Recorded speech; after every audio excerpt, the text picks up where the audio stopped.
Welcome to the Spiral Up podcast. I'm your host, Dr. Wieme, a peak performance coach and business strategist dedicated to helping you see what's possible within you, the blind spots that are holding you back, and the solutions to ensure success and fulfillment without the hustle. I use my secret sauce of metaphysics, brain science, and scripture to work with God to manifest your ideal life and business. If you're ready to create massive forward momentum in your business and bust through the blocks that drag you down, join me on the Spiral Up journey and create the clarity, confidence, and consistency to become the CEO that lives your life by design. It's time to create the sustainable impact, income, and time freedom you desire faster. Now is the time to spiral up. Hey, everybody. Welcome back to the Spiral Up podcast. I'm your host, Dr. Wieme. And as always, it is so fun to have conversations where we can really get into that forward momentum, where we can figure out how we can fulfill God's purpose for our lives and how we can get all of the butts out of the way.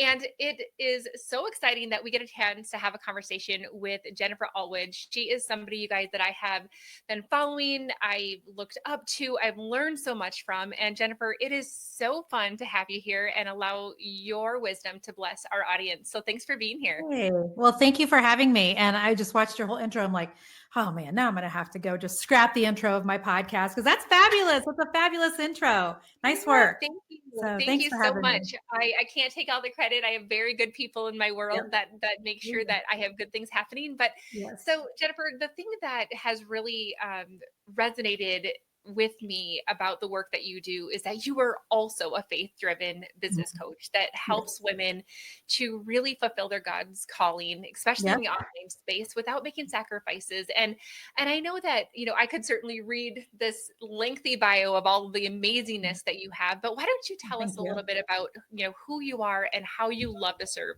these days? Yeah.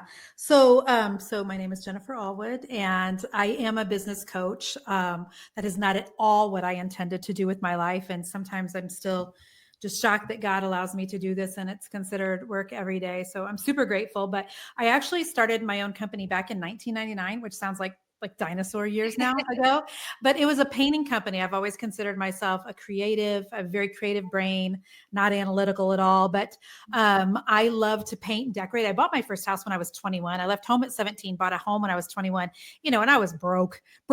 So I had like champagne taste on a Budweiser budget, as my dad used to say. So I had to figure out how to do like a lot of DIY. And then I was at a home show one time and saw some people who had like this booth for decorative painting and faux finishing. You may be young enough, you don't remember what that is, but I totally do. Yeah. The people who are in their 50s definitely remember the whole trend. And I was like, this is amazing. And I was like crackling my walls and spray painting my cabinets. And I went to like a little painting 2-day class outside of town. And I was finishing up my degree in computer-based information systems when I was 30. But I came back from that weekend of being out of town. I told my husband, I think I want to start a painting company.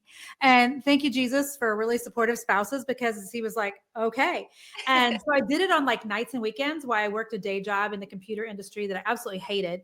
And God saw to it that after a few years, I was laid off from that. And but I never occurred to me that I could be an entrepreneur or that I could make a go of my painting company. But I thought, well, while I'm laid off from this job that I hate and applying for other jobs that I'll surely hate, let me just see if I can really press on the gas of this painting company. I'll go visit some designers. We'll see what happens.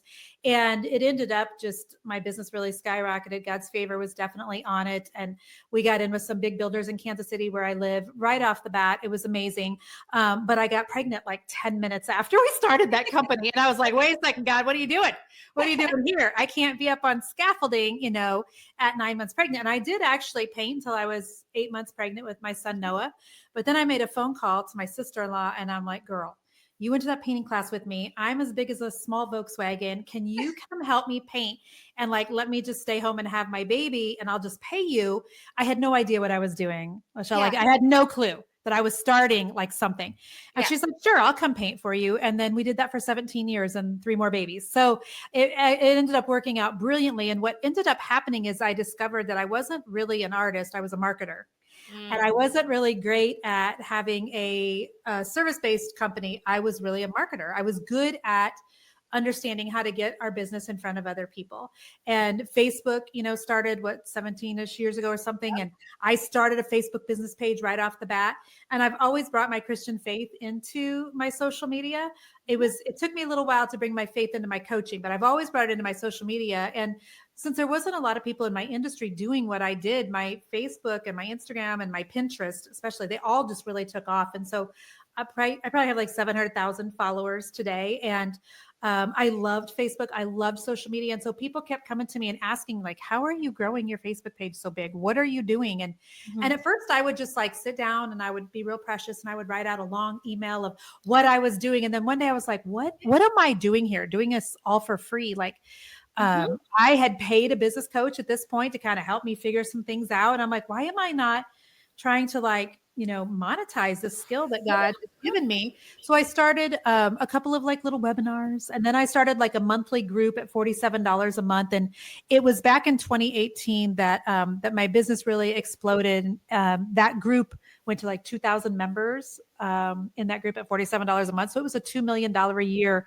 like just one arm of my company. Right. And that was in 2018. And things have just continued to kind of snowball since then. I closed down the painting company in 2017.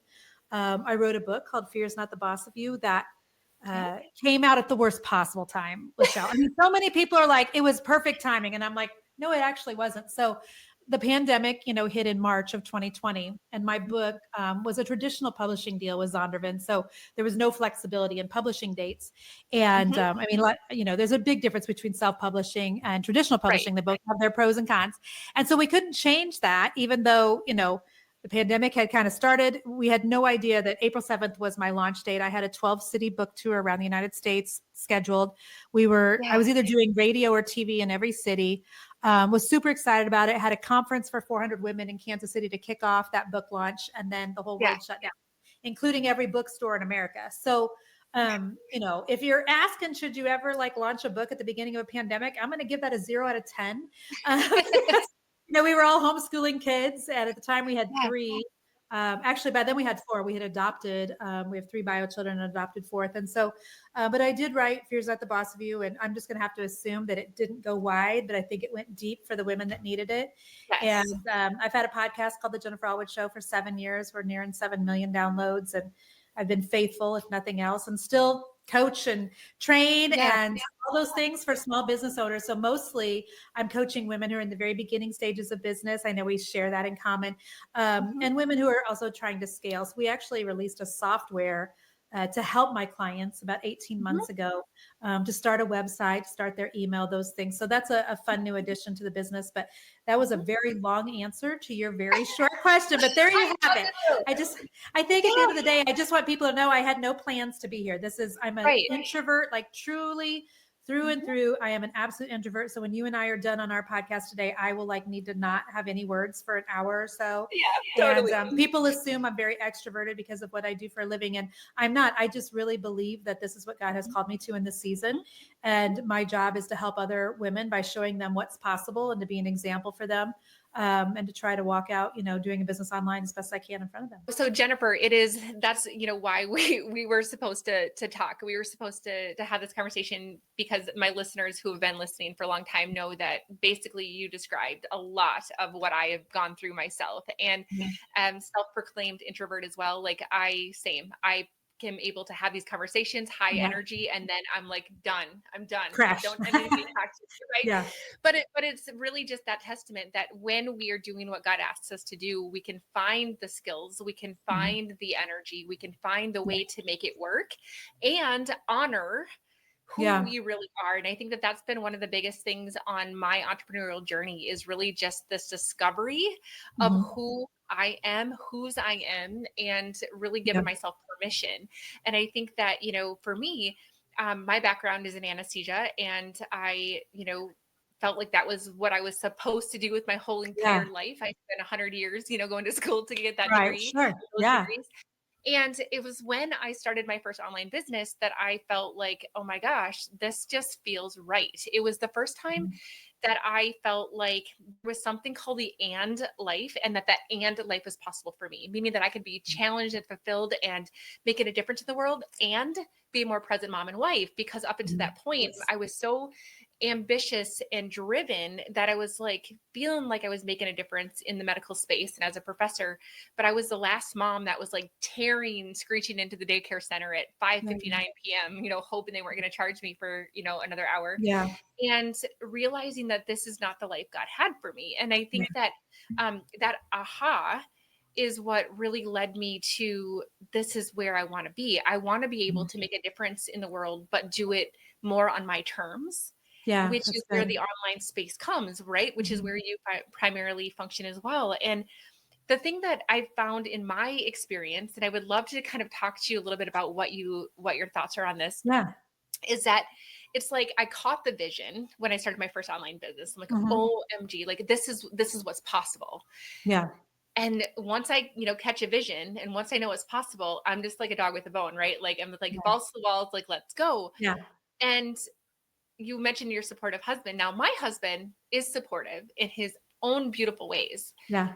But one of the things that's interesting is that his love language is quality time and mine is acts of service.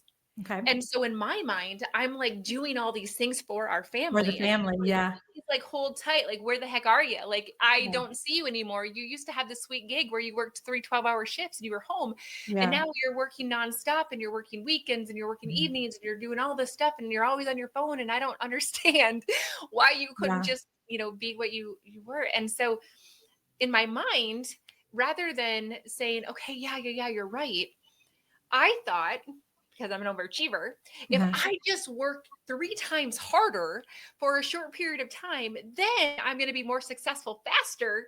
Then I could be, back into that quality time. And so I feel like I was able to go through that experience on purpose, because now I can help women who have been there, and I can help them get into flow and ease and joy in their business. Yeah. But I had to learn it the hard way. And I know that that's something that you help people do as well. You help them scale, you help them create successful businesses and create a life that they love, and to be able to spend time with the people that they love. And I want to hear about your own perspective. Sure. And some of the things sometimes that I share with people, I think can be a little bit shocking. And so let me just preface what I'm about to say. Like, I love what I do, but there are a lot of things that I love more than what I do on the internet. And I've never been someone that needs to work to feel fulfilled. The truth is, I'd probably rather be retired. I'm 53 with 4 children. My husband and I have 3 rental properties across the United States.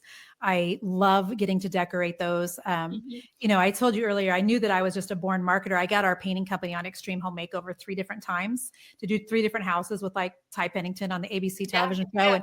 And so, I love like decorating and home decor, but like God has not released me from this season yet. And so until he does, here we are. And so, and then there's a lot of joy that I have in it, but I have never confused hard work with long work. And I think that we have a lot of people who misconstrue that, because hard work is biblical, but hard work does not equal long hours. And so there's a lot of people that think if I'm not putting in all the hours, then I'm shortcutting, I'm short circuiting. And like, I want to help women work as little as possible and make as much money and have as much impact on the side of heaven as possible at the same time. Like, there is no honor in being the busiest person in the graveyard. There's no honor in that. And I remember one time I was at church and I was talking to my pastor's daughter, and this was probably 6 or 7, 8 years ago. And she said, Jennifer, I think you're the busiest person I know. And I felt so awful hearing her say that to me, because I thought, there's no honor in that. I want to be the most joyous person somebody knows, the most generous, the most kind, but the busiest, like, that feels gross to me. And so I try really hard in my coaching to really encourage women. Like, if you feel the need to be busy all the time, you need to examine why. What are you running from? What is it that doesn't want you to sit still? I think we have a lot of women overworking because you are good at what you do.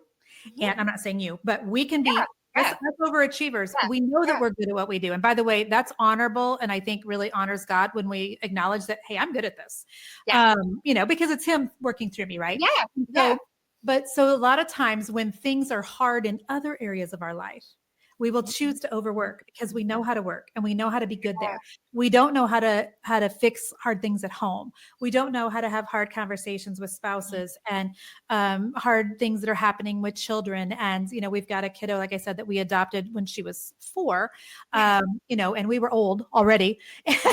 We'll be quite older by the time this little one graduates. But, that came with just a lot of stuff, right? And I found myself wanting to overwork because I knew how to do that.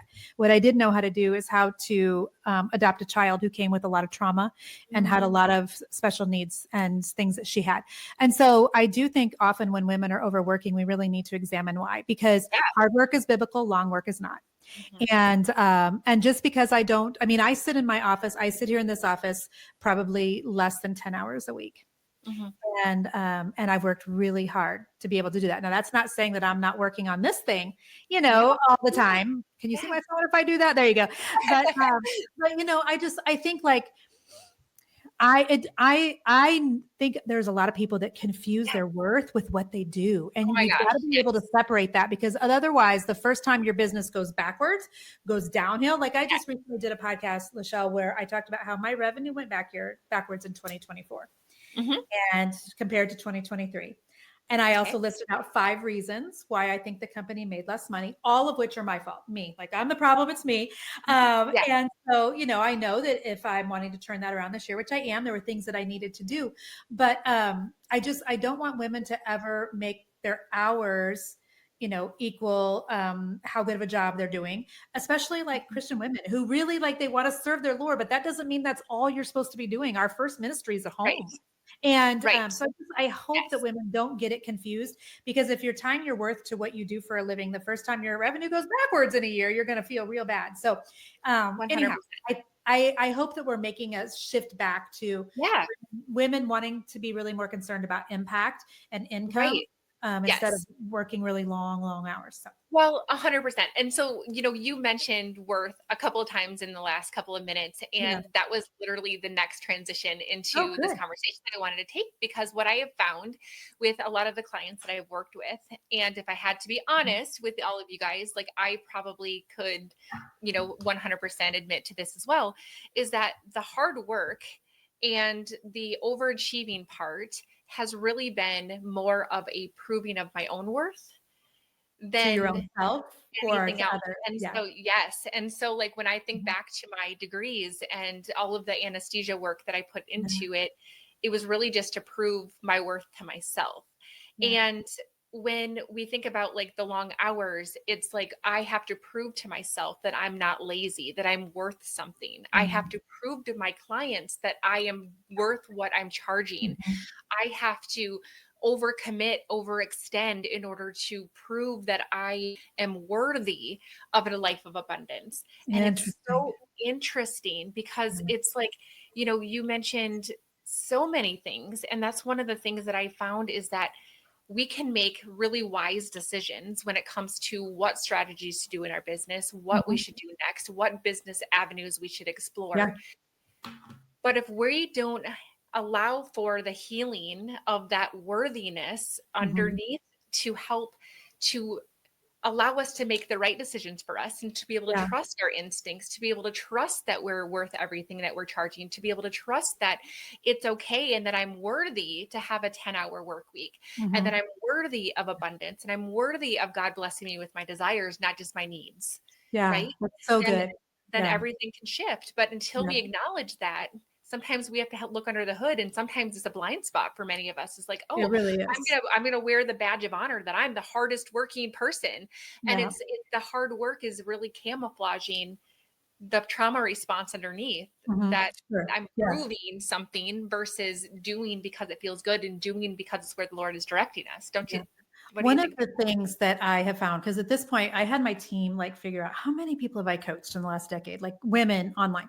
And we're somewhere in, it's like 23,000 women at this point, which is amazing, right? So you start to see patterns and trends, especially when I'm working them in a really close fashion, because a lot of them are in a monthly group and, I never actually get to know them. But one of the things that I have really come to realize is that anybody can overwork. It takes a lot more discipline to rest. And I think what so many women don't realize is that rest is warfare.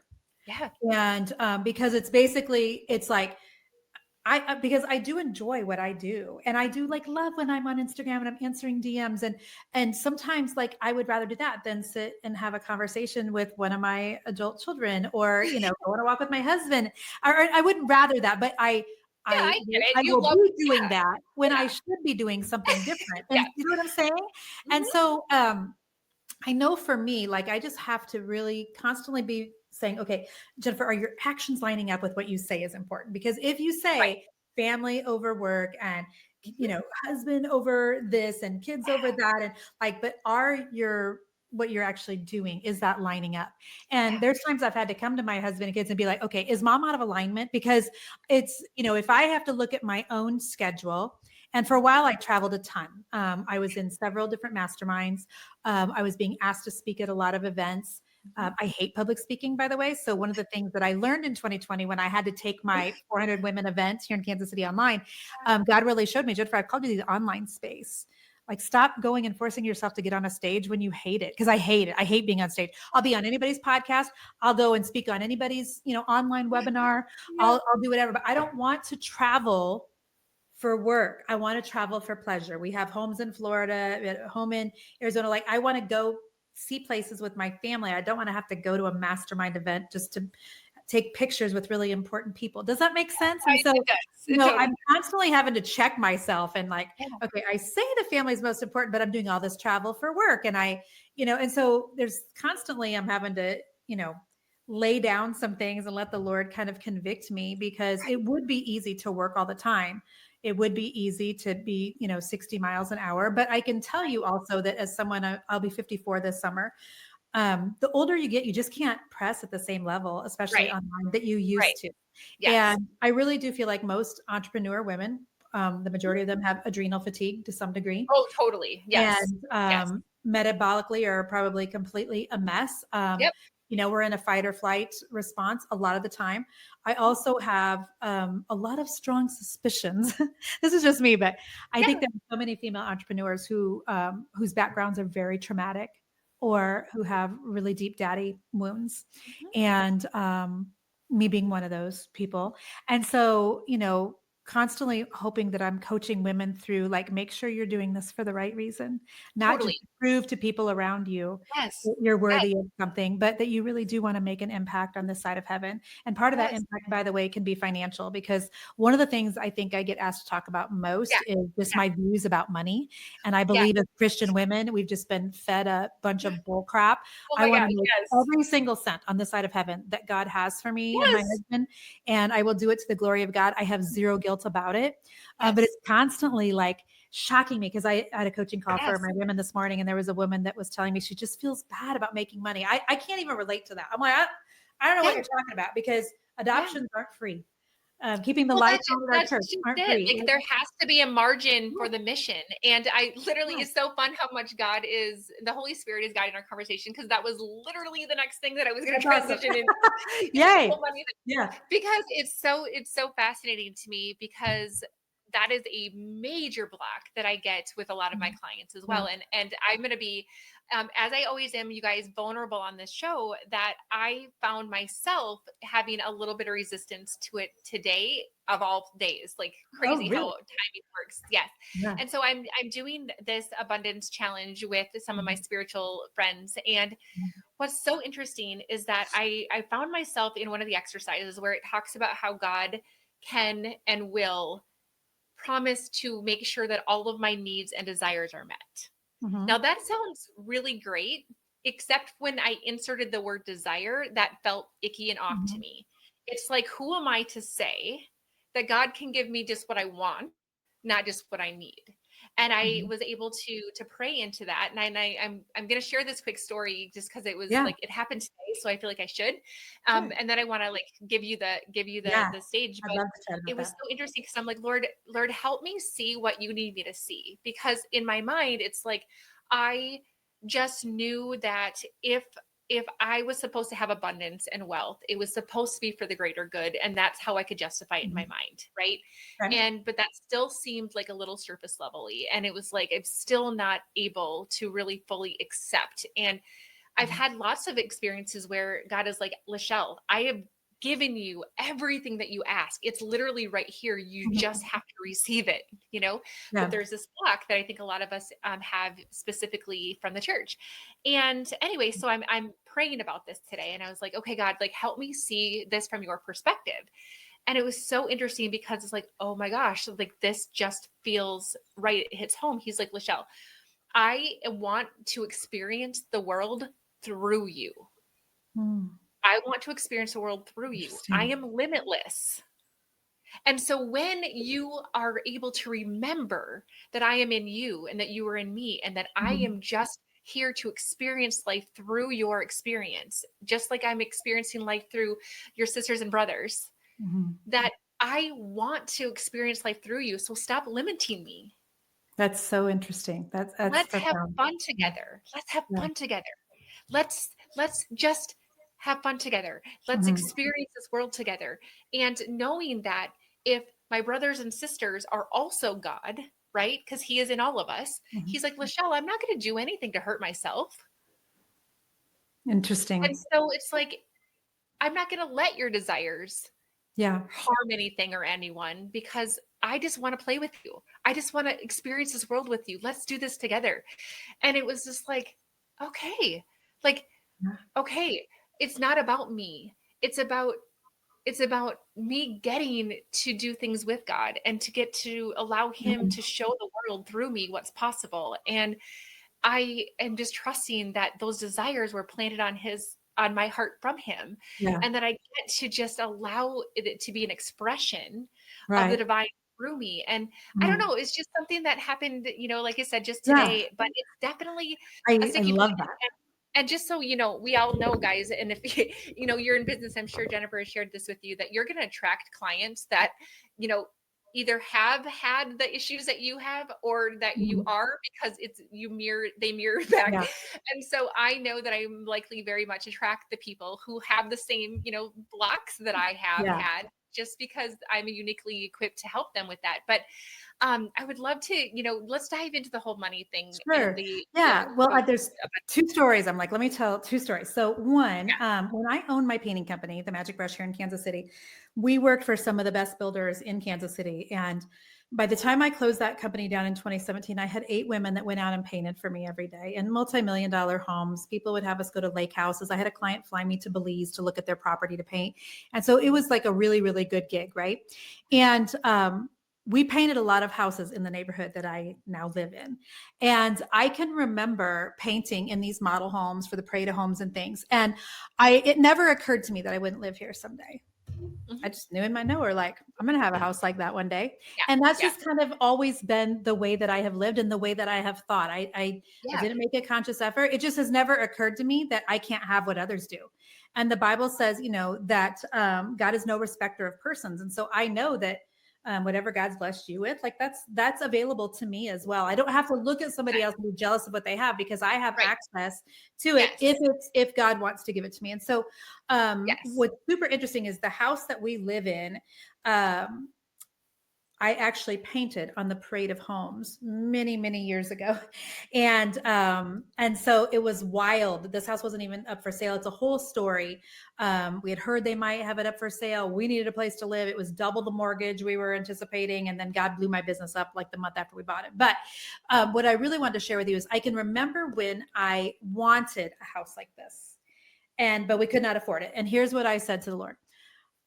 I believe that you put the desires within me that I have. And if Mhm. having a house like that is not for me someday, then just take that desire from me because it feels Yes. otherwise torturous. It feels like Yes. something's just always out of my reach. So either change my heart so I no longer want it, or Lord, show me what I need to do so that we can get it. And so Mhm. that's one story I wanted to tell you. Yes. Second story, let me think of what it was because darn it, I'm going to lose it. What was it? Okay, let me think.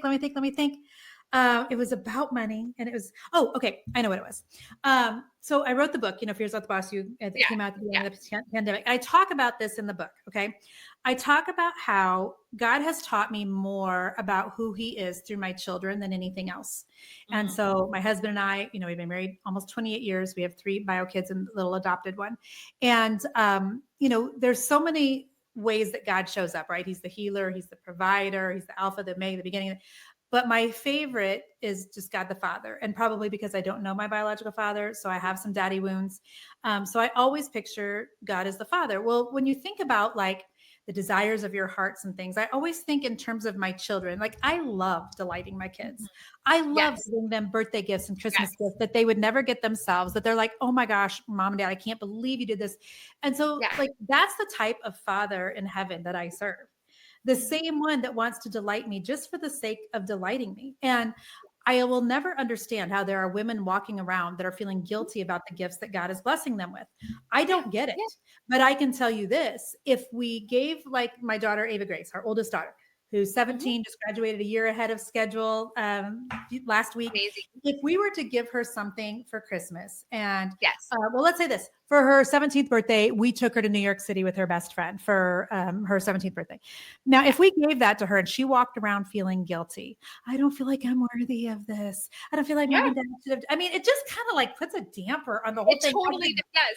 as the Yes. gift giver. And so I always want women to remember like God has Yes. gifted you in this area. If God is giving you abundance, you better enjoy that to the glory of God and not Right. walk around feeling like guilt and shame. And I don't want anybody to like that is gross. As somebody that gives gifts, I Yes. would never want somebody to feel ashamed. Exactly.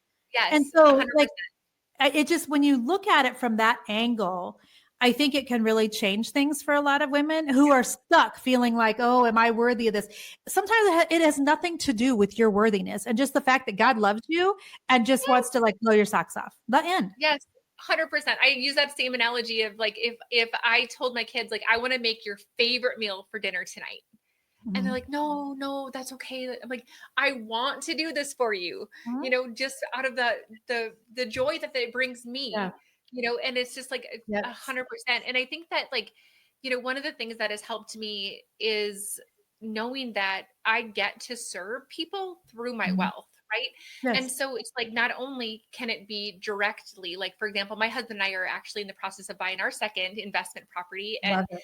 And it's going to bless families. It's going to give Mhm. the families memories because we are so excited about short-term rental with this. And it's like there are going to be countless families that are going to think back at their childhood and Mhm. think of this. And it's like, Yeah. oh my goodness, I get to be a part of that. Right. Yep. And I think about how it's going to bless our own family and all those things. And so there's all of that. And there's the fact that when, like you said, adoption isn't free. So without Yeah. the margin, there is no mission. And Yes. so those are the direct impacts, but we Yep. also have to recognize that, and this is my perspective too, Jennifer, is that people that look at you, right, and they Mhm. see what's possible, the Mhm. right people that are like, oh my goodness, I see everything that she does. I see the impact she makes, and look at the life that she has, and look at the fact that she gets to work, when she wants to, and gets to show up Mhm. for their family when she wants to, and all those things. And we get to be inspired by Mhm. you, and we get to think, wow, if it's possible for her, it's possible for me. Mhm. And then that possibility is the little seed that's planted in their hearts that say, I wonder if I should quit my tech job that I hate. Yes. Yeah. For And sure. and that seed of possibility that's planted and now watered is now creating this confidence and this courage to do the things that they were put on this Mhm. planet to do. And so, like, yes, is the Lamborghini in the driveway going to be, world changing? Maybe not, but if it inspires the person that's Mhm. been watching you to say, that's been a dream of mine since my dad had one that got taken away when I was little, Yeah. and she's shown me it's possible, maybe that's why it was on your heart to have it. So I Yeah. just want to like give people this thing. There are things that are outside of your awareness that are being the catalyst for change Mhm. and blessings around people. For And the sure. more that you block that, the more you're blocking the ripple effect that you can make through your wealth and abundance, that 100%. you have no idea how you're ever going to be able to measure it in Right. your consciousness. Yeah. Yeah. Well, and the Bible literally says we're to use worldly wealth to literally make friends and influence people. It literally says that. But people Yeah. want to just cherry pick which scriptures, they want or take things out of context. I love this saying by Grant Cardone, which is not in the Bible, but it should be. But it says, money doesn't buy happiness, but poverty doesn't buy anything. And so, there are people all over that need help. And while it's precious to make, spaghetti dinner for someone, and we've done that many times too, it's also precious to pay someone's mortgage or to be able to buy someone a vehicle or a house or whatever. And so women need to get over themselves and, oh, I feel bad, I feel guilty. Like, get over it. Let God use you to be a blessing, because what you're still doing is it's still me focused. Yes, Oh, I 100%. feel so bad. I feel so guilty. You're still focusing on you. And the sooner women can get their eyes off of themselves and let God do what God wants to do, and just be a vessel for him to pour through you, the more I believe that you will see God just using you, not in a, like, God doesn't use people, but he will filter things through you and you'll be blessed because of it. He gets to experience life through us, right? He wants to have fun with us. He wants to bless people through us. And there's so much that we can glean from that. And oh my goodness, there's so much. Okay. So I want to dive into, before we kind of wrap this call up, you wrote this really great book about overcoming fear. And, when I think about the buts that people have, in their business, the things that are holding them back from really fulfilling everything they want, fear is a major thing. Fear will come in forms of fear of failure, fear of success, fear of not being able to handle things, fear of what do they think? I mean, obviously you're the expert in this. So I don't know about that. I think, let me tell you this, after writing the book, I can tell you, God will take you right back through everything you write in a book as you're doing it, just to make sure you actually believe it.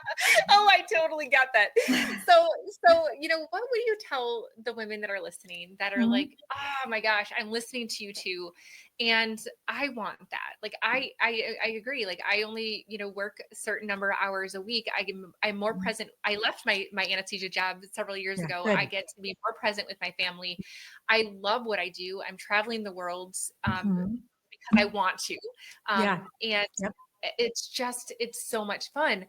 And they're listening to you and I, and they're like, I want that lifestyle. I want to give generously. I want to have balance and peace in my life, but I'm just afraid. And I'm letting fear hold me back. What do you want to tell to those people? Well, fear isn't facts is one thing. I mean, so, just because I am scared about something doesn't mean it's a fact. It also doesn't mean that just because I'm scared about something that I always tell the women I'm coaching, fear does not release you from your calling. Right. So when I ask my kids to sweep the floor, and I write about this in Fear's Not the Boss of You. And my oldest son, Noah's like, I don't know how to sweep the floor, Mom. I've never swept the floor. What if I don't sweep the floor? Why? What if I sweep the floor and you're not happy with it? Like, the truth of the matter is I've asked him to sweep the floor. And so as his parent, I just would like for him to be obedient and not like speak back and give me all the reasons why he can't. And again, this is how God has parented me, because I want God to ask me to do things, and I don't want to argue back. I don't want to give him all the excuses. When God asked Moses to do some things in the Bible, Moses was like, I am not the best one to talk. Nobody's going to listen. But God. Gave like 5 different reasons on why. And at the end of the day, God's like, and I don't really care. I asked you to do what I asked you to do. And so, I asked you, not your brother. Like, and I think there's so many people who are like, well, I'm scared, so I should stop. And I think that that's ridiculous. I also think, all the Nike t-shirts, the punch fear in a face, like, what does that even mean?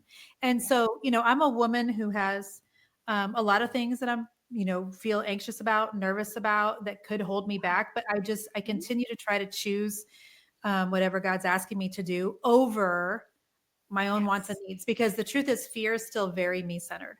I'm scared. What if I lose it all? What if I can't do it? Well, what if you can? And I talk in my book about like a way that I kind of like, because I have to reframe a lot in my brain in order to force myself to do things I don't want to do. Okay? Yes. 100%. And so when I can reframe how I think about something, I actually ran a life coaching group. I have a life coaching certification for several years, and I called it Reframe, because I just have to retrain myself on how I think about things. So when God asks me to do something, whether it's, write a book or start a new mastermind or whatever, I have to tell myself, like, God is going to get somebody to do this. And so while I'm over here going, but, and stalling and giving God all the reasons, I always wonder, like, is God going to leapfrog me? And that's not a biblical thing, by the way. It's not in the Bible. However, that's the way in my head I can be like, well, I don't want him going and asking somebody else. Like, I want to be the one that says yes. And I wrote about that again in the book, that like, I want to be known as a yes girl in heaven. I want to be someone that God's like, you know what? When I'm scanning the earth on who will say yes to me, Jennifer Allwood, that girl has said yes every time I've asked her to do something she's scared to do. And so I think that so many women, they stop, they quit, they don't even get started because of fear. And I just think at the end of the day, like, I just don't know that it's a good enough excuse. There's those of us that are out here doing it. I promise you have just as many fears as those Oh yeah. who haven't. And by the Yes. way, when you become successful, and I use that in parentheses, but there's still fears. They're just different. Now it's, can I sustain it? Am I going to lose it? I've got all these people dependent upon me. And so there's, like, for me, fear has never stopped. I just had to figure out how to keep going in spite of. And Yes. so, Yes. and so I think that more women just need to really remember that fear is still very me focused on your own feelings, and your feelings aren't facts. If I depended on my feelings all the time, I'd be in big, big trouble, because I'd get off this call and I would think, you know what I need to do? I need to go eat a whole tub of raw chocolate chip cookie dough because I just worked really hard and I feel like I should reward myself with some sugar, and then I'm going to feel crappy afterward. You know what I'm saying? And so, like, oh yeah, totally. on our feelings as to what we do or don't do, because our feelings aren't always going to lead us in the right direction. Right. We live in a world that's very feeling focused. Yeah, and there very much. And there's a difference. I'm just going to say this, is that there is a difference, you guys, between the feelings and your intuition, because feelings are very ego based, and it is your brain trying to keep you safe. Intuition is God actually speaking to you in your spirit, saying, this is truth. This is who you are. This is who I am. And this is what I want for you, which is people ask me all the time, because one of the things that I teach in my programs is how to discern and how to trust that discernment. Right. And people ask me all the time, like, how do you know, Lachelle, if it's you just doing what you want to do versus what God is asking you to do? And I said, because he asks me to do things all of the time that I don't want to do, that are scary, that are whatever. And we don't outgrow fear. And just because you're fearful or feel like you maybe are in over your head or all those things does not mean that you are not destined to be where you are, that you are not equipped to be where you are. I call this my program as well, and the podcast, right, is Spiral Up. And it's like, as we spiral up, we are going to bump up against fears. They're just going to look differently. They're going to wear a different hat, but it doesn't mean that they don't exist. We just bump up against them, but we do it in a way that as we continue to spiral up, that we recognize them faster, we shift faster, we're able to navigate them. Because why? Because you've overcome fears over and over and over again. Not because you've read about it in a book, right? But because you've actually done the same thing. And proven to yourself that you're not going to die. I feel like, okay, this conversation is getting, a little longer than I wanted, but there was something that I was going to ask you that just popped back into my mind. And it's important to me that we address this, because we're gonna go back to the whole worthiness thing, and we are gonna go back to your gifting, which is marketing. And I want to hear, it kind of ties everything we've talked about together, honestly, with the abundance and all the things here, all of it. But I've had people tell me that they're afraid to charge more for their services, and they're afraid to market and sell, because they're afraid that they are going to be a better marketer and salesperson than they are the actual thing that they're selling. And so it feels out of alignment, and that, like, oh, I don't want to like sell and market this, but really it's not that great of a product because I'm not that great of a person. Does that make any sense? And so they almost like don't step into their calling of like really great marketing because of these fears that are holding them back. I'm probably going to call BS on most of it. Like, I just think we tell ourselves so many stories. I mean, literally. And then we make the story into a pet, and we sit and we make it into an idol a lot of times. And I'm like, that is ridiculous. First, I mean, and the other thing is, if you don't believe in what you're selling, like, then get your skill set so where you can offer something better, make it so that it's a better offer. But like, if you don't believe in it enough to buy it, why would anybody else? Exactly. And so, more than likely what they're trying to say is, to some degree, I'm worried that if I have a certain level of success, that I can't sustain it or fulfill it, or, I'll disappoint people because it's not as good as what they thought. Yes. And so, if that's the case, I mean, the truth is, I had a program years ago that I thought was amazing. We just figured out the other day, I made a little over $4 million in a couple of years on this one program that I had. Yep. And I thought it was, just the what's it called? The bee's knees. I thought it was the bee's knees. And so until somebody showed me a YouTube video of a girl that took the program, and she said, she was critiquing the program, and she said, it's all theory and it's all like what you should do, but Jennifer never shows you actually how to do it. She just tells you what you should do. It was the 8 different ways you can make money online. And she's basically like, so if you're expecting somebody to walk you through step by step, like it's not her. And I was like, oh, how dare she? I was offended or whatever. And then quickly the Holy Spirit's like, but is she right though? And whenever I see something on the internet, I try to filter it through that. Like, how much of this, Lord, is true? What do you want me to take from this? What do I need to pay attention to? And then I'm just going to try to release the rest of it. Yes. And I was like, you know what? She is true. There is some accuracy. I don't teach you how to add ads to the side of your website. I tell you should, and you can, because I did. But the truth is, like, I didn't do it. My team did it. And so what actually I was freaking out about is that I wasn't the one with all the talent. And so how can I teach when I'm not the one who does my own website? I'm not the one who gets the affiliate links. I'm not the one. And so it occurred to me one day, like, why do I have to be? I am really good at mindset. I am really good at the faith component in business of helping people reframe things. I am really good at marketing and sales. I am good at understanding money. But if you want like the techie pieces of it, I'm not good at that.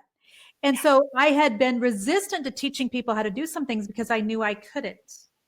And then one day my team and I sat down and I'm like, well, why can't my director of operations do the video on how she did the website?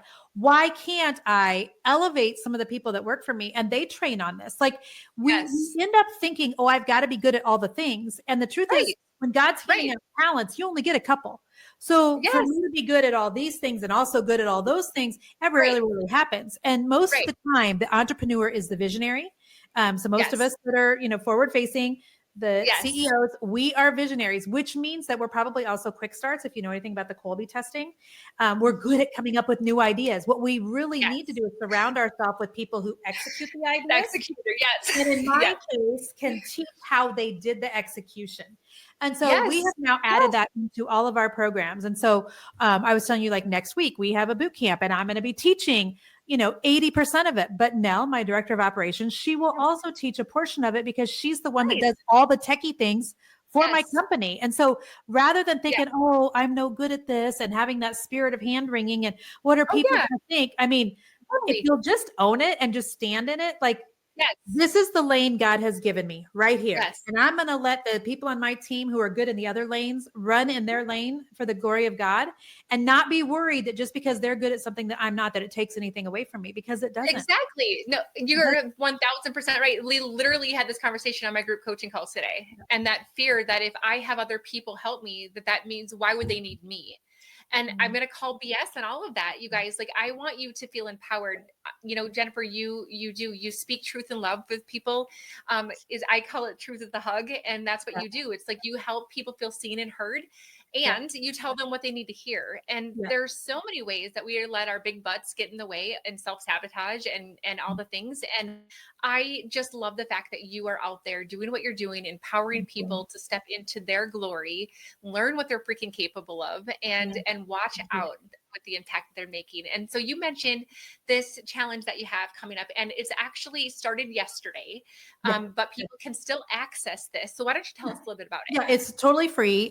So it's called the Offer Blueprint Boot Camp. And so it's just an hour a day, Tuesday, Wednesday, Thursday. I think this podcast is coming out Wednesday, but if you still want to go sign up for it, you'll get the replay of Tuesday sent to you. But essentially just helping people who are in the very beginning stages of trying to figure out what is it that I could actually offer for sale on the internet, because so many precious women come to me with a story, a testimony, something God's walked them through, a gift, a talent. They just don't know how to package it on the internet and sell it, and also how to do that without feeling guilt about it. So it's just a 3-day thing, an hour a day, walking them through what they could offer on the internet, helping them get really clear on what their offer is, who it's for, and how they're going to package it. So can I give people a link to go sign up for that? Would that be okay? So we will make sure, you guys, that you have all of that information in the show notes of this podcast episode. You'll have all the ways to connect with Jennifer, Jennifer, check out her Awesome. Thank books, you. check out all the things, because, in this beautiful, abundant universe, we get to connect with the most amazing people who are the right fit for us. And so I want to make sure that you have access to all of the things that Jennifer has to offer, because you might be listening to this and think, oh my gosh, like she is the one. And so please go ahead and check out her stuff. And I'm just so glad that you guys were all here, and this conversation went a little longer today, but I feel like you and I could have talked for days, honestly. I feel the same. Yes. Yes, absolutely. Kindred spirit. And so we will continue to, be here to support you guys. We would love to hear what you thought of the episode, what questions that you have. Let us be in this relationship with you. When you see this posted in stories, ask us questions. Tell us what you think. Let us be blessed by your words as well. So I hope that you guys all had an amazing time listening, and I look forward to continuing to watch you all thrive. So thank you, Jennifer, for everything. And you guys continue to spiral up. Okay, everybody. Bye. So much for listening. If you enjoyed this episode, be sure to subscribe and leave a review. Each honest review helps me spiral up so that I can serve you even better. Whether you're feeling a lack of impact, income, or time freedom, or perhaps you're just ready for massive momentum in your business, let's chat. Apply for a breakthrough call so that you can gain clarity, identify what's holding you back, and make a plan to spiral up. Head on over to im-lifebydesign.com/breakthrough or access the link in the show notes. For immediate support, log into our community, the Better Club. We focus on inspiration, tactical guidance, and support. This is a community that wants to be better, do better, and have better in life and in business, and we're going to help you do the same. Let's spiral up, friends.